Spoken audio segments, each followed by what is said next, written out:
Greetings in the name of the Lord to my friends and family of the Journey Adventist Church. By now, many of you are tiring of the whole time of isolation and distance that we have experienced over 10 weeks at this point. And I know that we are all eager to get together again, and no one is more eager than I am. We have different challenges that we are navigating, and I ask for your continued understanding and prayerful support.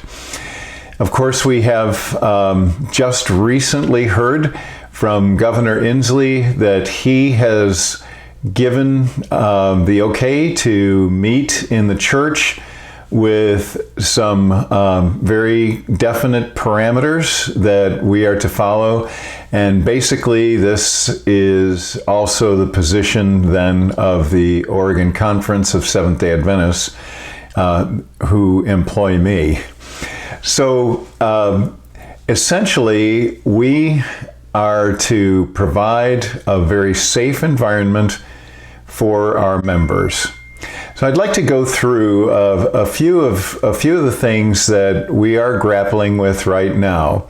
The elders have already met and talked about this, and frankly, we have a broad spectrum of opinion, but the basic parameters that we have to work with are what will give us the latitude to be able to start getting together. Okay, the bottom line is that we are able to gather 50 people in the church, not including staff. And if we have an outdoor activity, we are able to have 100, not including staff.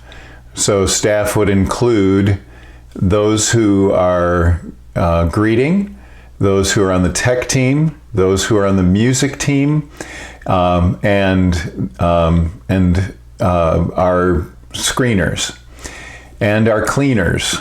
So that's a fair number of people, and we'll be talking more about that in a moment.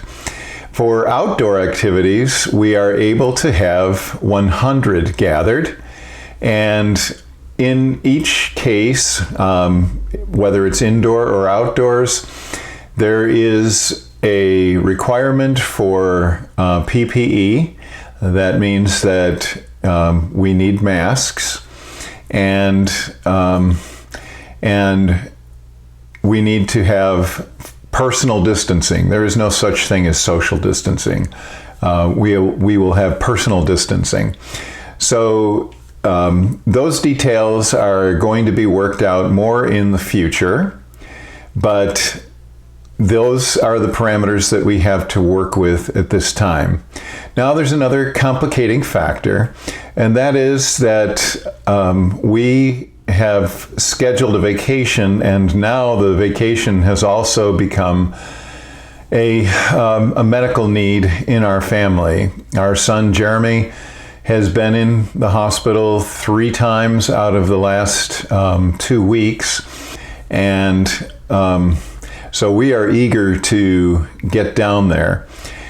For this reason, even though we could meet as soon as this Sabbath, I've asked the elders, and I'm asking you to be patient with us, and we will open the church for the first time on June the 27th. And we'll get you more details and more information there.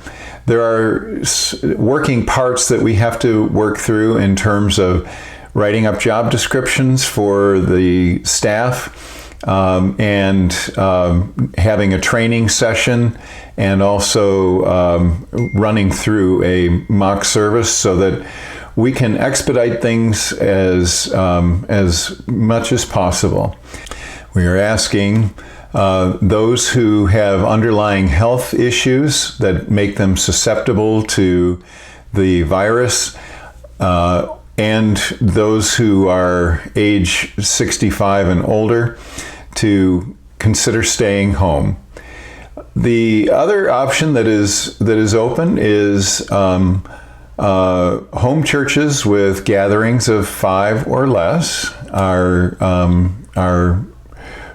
asked for by Governor Inslee. So you can have personal gatherings at your home, and that, of course, is all your choice and your volition as to what that looks like.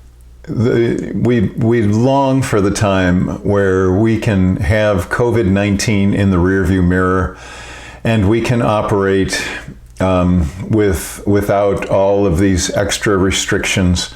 And I understand with all of the government mandates that are being put in, it makes it feel like the church is bowing to the state. I know that that's an issue with some of you, and our responsibility, my responsibility as an employee of the Oregon Conference, is to do my part to help safeguard a healthy environment that will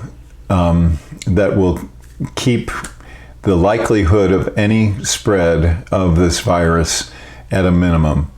And this is something that is equally applied across all faiths. There is no favoritism, whether it's a Jewish synagogue or a Mormon temple or a Islamic mosque, I guess, or whether it's a Christian church. So this is equally applied across the board, and I just ask for your understanding and your support. Okay, so we will have further details available to you as they become available to us. It could well be that as the new statistics come in, that conditions will be loosened more. But until that day, this is where we are right now, and we will be back in touch with you as the time approaches. So because Cheryl and I will be away, we really want to be here for the opening. And so right now, the official opening is looking like June the 27th. June the 27th. Now, this is an appeal. As I mentioned, there are several different jobs that we're going to have need for volunteers. And I would ask you to either email Nick Gosney or Cheryl Purvis with your willingness to serve. Here are some of the things that we're going to need. We need people who will be cleaning surfaces and sanitizing. We need people who will hand out masks. We're going to have cloth masks and disposable masks available. And we would ask if you have a mask to bring it with you and use it. We need screeners, health screeners that will welcome you at the parking lot, and you can just express to them your health. So if you particularly are a nurse or have some medical training, we need you. We need people who will clean afterward. And sanitize the building and the restrooms. We also need ushers that will help to ensure that we have proper distancing in the pews. Anyway, if you are willing to be a volunteer, to be helping in some staff position, we really would like to hear from you. So please be in touch with Pastor Nick or with Cheryl Purvis. So until that time, please continue to pray. Please pray for our family. This is a very difficult time for us. My son is just 40 years old, and this has been deeply emotional for us. So we thank you for your understanding. We are praying for you. May God bless you and keep you as we weather this storm. But this is not forever, and that's good news. Thank you.